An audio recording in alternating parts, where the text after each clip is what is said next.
दोस्तों, हम सभी के मन में अपनी लाइफ को लेकर कुछ न कुछ सपने या अरमान होते हैं। हम सभी एक अच्छी लाइफस्टाइल, एक अच्छा लाइफ पार्टनर और एक अच्छा करियर चाहते हैं और अपने सपनों के लिए हर मुमकिन कोशिश करना चाहते हैं। पर हम जैसा चाहते हैं हमें वैसा हमेशा नहीं मिलता।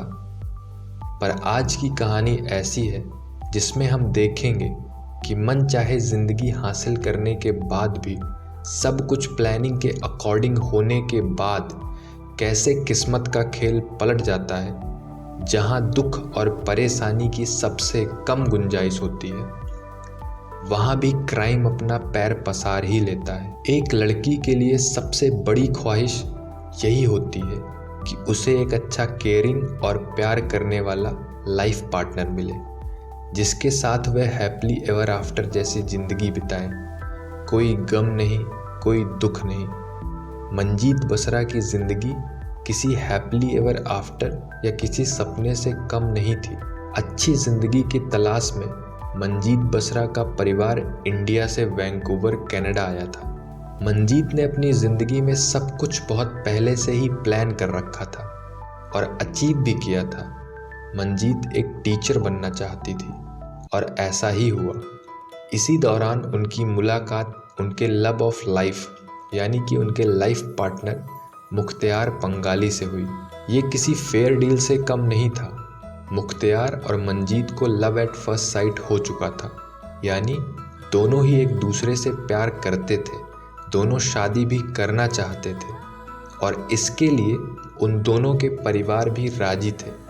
अच्छा करियर, मनचाहा लाइफ पार्टनर और फैमिली का सपोर्ट, मंजीत की लाइफ सही मायनों में पिक्चर परफेक्ट थी। पर 16 अक्टूबर 2006 को 4 मंथ प्रेग्नेंट मंजीत बसरा जो पेरेंटल योगा क्लासेस से आ रही थी, शायद कभी सोचा भी नहीं होगा कि उनकी पिक्चर परफेक्ट लाइफ का अंत कुछ इस तरह से होगा। 16 अक्टूबर 2006 को मंजीत बसरा के गुमशुदगी की खबर सामने आती है और 5 दिन बाद उनकी जली हुई लाश बीच के किनारे एक सुनसान इलाके में पड़ी मिलती है। पुलिस इन्वेस्टिगेशन टीम और मंजीत के परिवार वालों को मानो यकीन ही नहीं हो रहा था कि कोई ऐसा कैसे कर सकता है। आखिर मंजीत से किसी की क्या दुश्मनी रही होगी जिसने मंजीत को मारने से पहले यह तक भी नहीं सोचा कि वो पेट से है। ऐसा करने वाला सच में कोई शैतान ही होगा। इस केस ने न सिर्फ मंजीत के परिवार बल्कि कई लोगों को झकझोर दिया था और उससे भी ज़्यादा सनसनी तब फैली जब इस हत्या के असली कातिल का पता चला। क्या हुआ था मंजीत के साथ और कौन था इसके पीछे, इन सब का पता लगाएंगे हम इस वीडियो में। पर उससे पहले हमारे चैनल को सब्सक्राइब कर लें, नोटिफिकेशन बेल पर क्लिक करें ताकि ऐसी ही दिलचस्प और क्राइम की दुनिया से जुड़ी कहानियां हम आप तक पहुंचा सकें। मंजीत बसरा भारतीय मूल की कनेडियन महिला थी जो अपने पति मुख्तियार पंगाली और अपनी 3 वर्षीय बेटी माया के साथ ब्रिटिश कोलंबिया कनाडा में रहती थी। मंजीत बसरा का परिवार अच्छी जिंदगी की तलाश में कनाडा आया था। मंजीत के परिवार ने फैमिली और बच्चों को हर मुमकिन खुशी देने के लिए काफ़ी मेहनत की थी।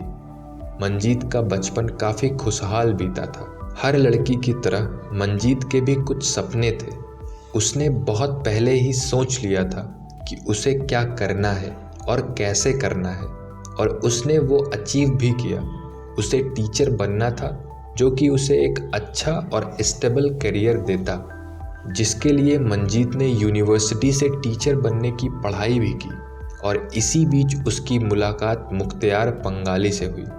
मुख्तियार पंगाली का परिवार इंडिया से ही बिलोंग करता था। मुख्तियार भी मंजीत की तरह टीचर बनने के अपने कैरियर को पूरा करने कनाडा पढ़ाई करने आया था। मुख्तियार दिखने में काफ़ी हैंडसम और खुशमिजाज इंसान था।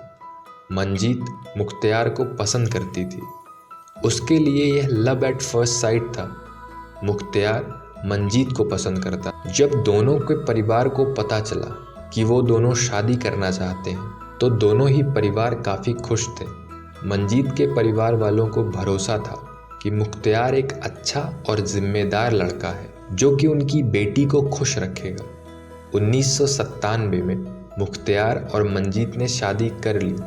उनके परिवार वालों की नज़र में वो एक परफेक्ट हैप्पी कपल थे जो कि काफ़ी फ्रेंडली और खुश मिजाज थे। पर कुछ सालों बाद ही मंजीत को अपनी शादीशुदा ज़िंदगी में प्रॉब्लम फेस करने पड़े। जब उसके पति मुख्तियार का असली चेहरा उसके सामने आया, मुख्तियार एक कंजर्वेटिव फैमिली से बिलोंग करता था और उसकी सोच भी कुछ वैसी ही थी। उसके अनुसार मंजीत पत्नी को उसके लिए खाना बनाना चाहिए, उसकी सेवा करनी चाहिए। जब वो घर लौटे तो खाने की टेबल पर उसके लिए लजीज खाना बना होना चाहिए। मंजीत मुख्तियार से इस बर्ताव से काफ़ी परेशान थी। वो एक मजबूत इरादे वाली और मेहनती लड़की थी। उसने अपनी लाइफ में सब कुछ प्लान कर रखा है और अचीव भी किया है। उसने कभी सोचा भी नहीं था कि मुख्तियार का ख्याल कुछ ऐसा होगा। जब मंजीत ने अपनी मैरिड लाइफ में आई मुश्किलों के बारे में अपनी बहन और दोस्तों को बताया तो सभी ने उसे यही कहा कि यह उसके रिश्ते की शुरुआती दिन है और हर मैरिड कपल के बीच में कुछ ना कुछ डिफरेंसेस या झगड़े तो होते ही हैं। उसे ज़रूरत है थोड़ा पेशेंस रखने की। कुछ समय बाद ये सब ठीक हो जाएगा और सब ने मंजीत के इस बात पर ज़्यादा ध्यान नहीं दिया। मंजीत ने जिस तरह से अपनी बाकी लाइफ की प्लानिंग की थी, कुछ वैसे ही उसने अपनी प्रेगनेंसी को लेकर प्लानिंग की थी। वो माँ बनना चाहती थी और 6 साल बाद उसका ये सपना भी पूरा हुआ। 2003 में मंजीत ने एक बेटी को जन्म दिया था जिसका नाम उसने माया रखा। मंजीत काफ़ी खुश थी और मुख्तियार भी काफ़ी खुश था। वो ज़्यादा से ज़्यादा समय माया के साथ ही बिताता था। मुख्तियार अपनी बेटी से काफ़ी ज़्यादा प्यार करता था और उसकी केयर भी करता था। सभी को लगा कि मंजीत की मैरिड लाइफ में जो भी मुश्किलें आ रही हैं वो शायद अब ख़त्म हो चुकी हैं, पर ये तो बस शुरुआत थी। माया के जन्म के बाद मुख्तियार और भी केयर करने लगा है। वो देर रात तक ड्रिंक करता है, बाहर ही रहता है। जब भी घर आता तो एक्सपेक्ट करता कि उसकी बीवी खाना बनाकर उसका इंतज़ार कर रही हो। पर मंजीत, जो कि प्रेगनेंसी के बाद केयर और सहारा चाहती थी, वो अपनी पति के इस बर्ताव से काफ़ी टूट चुकी थी। मुख्तियार देर रात तक बाहर रहता और सवाल पूछने पर वो उल्टा मंजीत से ही झगड़ा करने लगता। मंजीत की मुश्किलें मुख्तियार के इस बर्ताव से और भी ज़्यादा खराब हो गई और वह डिप्रेशन में चली गई। उसने जो ख्वाब देखे थे, जो हैप्पीली एवर आफ्टर के सपने को संजोए हुई थी, वो उसकी आंखों के सामने ही टूट कर बिखर रहे थे। फिर भी वो मुख्तियार के साथ देखे अपने सपनों को फिर से जीना चाहती थी, फिर से मुख्तियार का प्यार पाना चाहती थी। मंजीत एक और बच्चा चाहती थी, पर रोज के झगड़े के कारण उसे लगने लगा कि अब यह मुमकिन नहीं है। पर कुछ समय बाद फिर से खुशी ने मंजीत के दरवाजे पर दस्तक दी। मंजीत प्रेग्नेंट थी और इस बात से मुख्तियार भी काफ़ी खुश था। पहले तो मंजीत को लगा कि दूसरे बच्चों को इस माहौल में लाना सही नहीं होगा क्योंकि उनका रिश्ता टूटने की कगार पर था। पर अचानक ही मुख्तियार का बर्ताव काफ़ी बदल चुका था। वो मंजीत को पहले की ही तरह प्यार करने लगा था, उसकी केयर करने लगा था। मंजीत काफ़ी खुश थी। उसे लगा कि उसे उसका खोया हुआ प्यार वापस मिल चुका है और उसके परिवार वालों को भी लगा कि मंजीत और मुख्तियार की गाड़ी फिर से पटरी पर आ चुकी है। पर उन्हें क्या पता था कि ये खुशी चंद पलों की ही थी, वो जो कि आने वाले गम के अंधेरे को ढकने का काम कर रही थी। 18 अक्टूबर 2006 को मंजीत पेरेंटल योगा क्लासेस के लिए निकली थी, पर इसके बाद से वह घर वापस नहीं आई। अगले दिन मंजीत के पति मुख्तियार ने मंजीत के घर वालों को फ़ोन करके बताया कि मंजीत कल रात से घर नहीं आई है और उसे काम पर भी जाना है और माया को भी स्कूल जाना है। मंजीत के घर वालों ने मंजीत की बहन को फ़ोन किया और ये सब बताया। मंजीत के घर वालों ने मंजीत के सभी दोस्तों को फ़ोन करके पूछा, पर वो किसी के भी घर पर नहीं थी। दरअसल जब भी मंजीत का झगड़ा मुख्तियार से होता था तो वो अक्सर ही किसी को बिना बताए घर से कहीं दूर होटल या किसी दोस्त के घर चली जाती थी ताकि वो कुछ देर सुकून से मुख्तियार से दूर बिता सके। सभी को लगा शायद फिर से ऐसा ही कुछ हुआ होगा और मंजीत वापस आ जाएगी, पर इस बार वो अपनी बेटी माया को भी अकेली छोड़ कर गई थी, जो कि वो ऐसा नहीं करती थी। सभी का शक गहरा हो गया कि हो न हो कुछ तो गड़बड़ है। मंजीत कभी भी अपनी बच्ची को इतनी देर तक अकेला नहीं छोड़ती थी और आखिर 26 घंटे बाद मुख्तियार ने मंजीत की मिसिंग रिपोर्ट दर्ज कराई। मुख्तियार ने हॉस्पिटल में भी फ़ोन किया था कि कहीं मंजीत का कोई एक्सीडेंट तो नहीं हो गया। वो अपने हर पहचान वालों को फ़ोन कर रहा था कि कहीं किसी ने उसे देखा हो या उसकी कोई खबर हो, पर कहीं से भी कोई भी जवाब सामने नहीं आया। सभी को काफ़ी चिंता होने लगी थी। सभी को लगा कि मंजीत का अपहरण हो चुका है। मीडिया ट्रायल में भी मंजीत के पति मुख्तियार ने मंजीत की सलामती और वापसी के लिए अपील की। मुख्तियार काफ़ी परेशान और दुखी था। सभी इसे दिलासा दिए जा रहे थे कि कहीं से भी किसी तरह की इंफॉर्मेशन सामने आ रही है। इन्वेस्टिगेशन में भी जब फ़ोन कॉल को ट्रेस किया गया तो पुलिस को कुछ भी खास हाथ नहीं लगा। फिर 23 अक्टूबर 2006 को साउथ डेल्टा के तट पर एक जली हुई लाश मिली।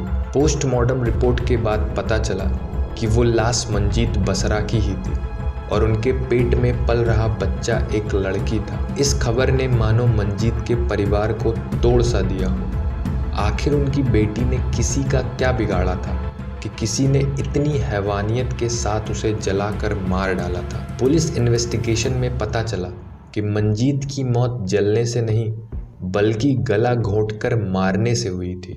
पुलिस को मंजीत की कार भी कुछ दूर पार्क की हुई मिली और इन्वेस्टिगेशन से यह पता चला कि कार को जबरदस्ती न तो खोला गया था और न ही कार में किसी तरह की झड़प के निशान मिले। तो फिर आखिर वो कौन था जिसने मंजीत की हत्या की थी?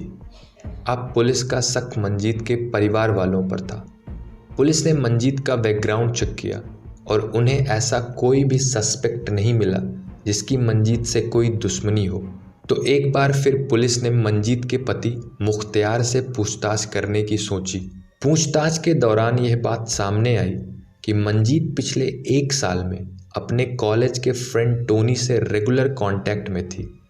उससे देर समय तक बात करती थी और कभी कभी डिनर पर भी जाया करती थी। पुलिस को भी टोनी पर शक हुआ और उन्होंने टोनी से पूछताछ की। पहले तो पुलिस को लगा कि ये कोई लव ट्रायंगल का या कोई अफेयर का केस है, पर टोनी से बात करने पर उन्हें पता चला कि टोनी मंजीत का सिर्फ एक दोस्त है। और इस बात की पुष्टि तब हुई जब टोनी के लिए लाई डिटेक्टर टेस्ट में सभी जवाब सही दिए गए। और एक बार फिर पुलिस ने अब मुख्तियार से पूछताछ की। पुलिस का शक अब मुख्तियार पर था, पर उन्हें ऐसा कोई भी सबूत नहीं मिला था जिससे वो ये कह सके कि मुख्तियार ही मुजरिम है। एक बार फिर पूछताछ के दौरान पता चला कि मंजीत और मुख्तियार के परिवार में एक और शख्स है जो उनके लाइफ के काफ़ी करीब था, और वो था मुख्तियार का छोटा भाई सुखविंदर। सुखविंदर बंगाली मंजीत और मुख्तियार के घर के बेसमेंट में ही रहता था, पर मंजीत के कहने पर मुख्तियार ने सुखविंदर को घर से निकाल दिया था। दरअसल सुखविंदर का मुख्तियार के ड्रिंकिंग नशे की लत में काफ़ी बड़ा हाथ था। वो मुख्तियार को देर रात तक पार्टी और शराब करने के लिए मनाता और उसके साथ शराब पीता। सुखविंदर के कारण ही मुख्तियार की शराब पीने की आदत और भी ज़्यादा खराब होती चली गई। मंजीत ये सब देख रही थी कि कैसे सुखविंदर के इन्फ्लुएंस के कारण उसका घर बर्बाद हो रहा है। इसलिए उसने मुख्तियार को अल्टीमेटम दे दिया कि या तो वह इस घर में रहेगी या फिर सुखविंदर। मुख्तियार ने मंजीत को चुना। अब पुलिस का शक सुखविंदर पर था, पर सुखविंदर के खिलाफ कोई भी सबूत नहीं मिले। जिस रात मंजीत गायब हुई थी उस रात सुखविंदर अपने दोस्तों के साथ था, जिसका सबूत भी उसने पुलिस को दिया था। अब एक बार फिर पुलिस का शक मुख्तियार पर था। मंजीत ने उसके भाई को घर से निकालकर उसके ईगो और मर्दानगी को हर्ट किया था, जिसके कारण मुख्तियार के मन में मंजीत के लिए नफरत पनपने लगी थी। उनकी परफेक्ट मैरिड लाइफ का सच सबके सामने आ चुका था। सबको पता चल चुका था कि मुख्तियार और मंजीत का रिश्ता सिर्फ ऊपर ऊपर से देखने में ही अच्छा लगता है, जबकि उनका रिश्ता तो टूटने की कगार पर था। फिर भी ये कोई पुख्ता सबूत नहीं बनता मुख्तियार को प्राइम सस्पेक्ट बनाने का। ऊपर से मंजीत के परिवार वाले और दोस्तों को भी मुख्तियार पर काफ़ी भरोसा था और उनके लिए मुख्तियार एक बहुत बड़े दुख को झेल रहा था। ऐसे में पुलिस को भी लीड नहीं मिल रही थी। तब एक बार फिर पुलिस ने इन सभी सबूतों को जांच करने की ठानी। इन्वेस्टिगेशन में पता चला कि कार की सीट काफ़ी पीछे की तरफ खिसकाई गई है, जिससे कि लग रहा था कि कोई 6 फुट लंबा इंसान ही ऐसा कुछ कर सकता है। यानी मंजीत खुद ये गाड़ी चलाकर यहाँ नहीं लाई थी। दूसरी बात यह कि मुख्तियार ने अपने बयान में मंजीत के पेरेंटल क्लासेस की जो लोकेशन बताई थी, वो गाड़ी उसी एरिया के पास खड़ी थी। पर सबसे ज़्यादा चौंकाने वाली बात ये थी, असल में मंजीत का पेरेंटल क्लास मुख्तियार के बताए हुए लोकेशन के ऑपोजिट 25 किलोमीटर दूर था। मुख्तियार का झूठ पकड़ा गया। ये कोई इत्तेफाक तो नहीं हो सकता है। जहां मुख्तियार को लग रहा था कि पेरेंटल क्लासेस हैं, गाड़ी वहीं मिली। अब पुलिस का शक गहरा हो गया था।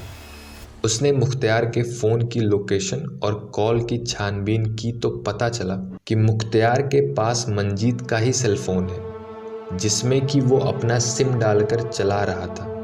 यानी कि इस रात मंजीत घर वापस आई थी और मुख्तियार से मिली भी थी, इसलिए मुख्तियार के पास मंजीत का सेल फोन था। अब तक मुख्तियार ने जो भी बयान दिए थे वो सभी झूठ निकले। वो सब झूठ साबित हुए थे और फिर आखिरकार पुलिस के हाथों एक पुख्ता सबूत मिला।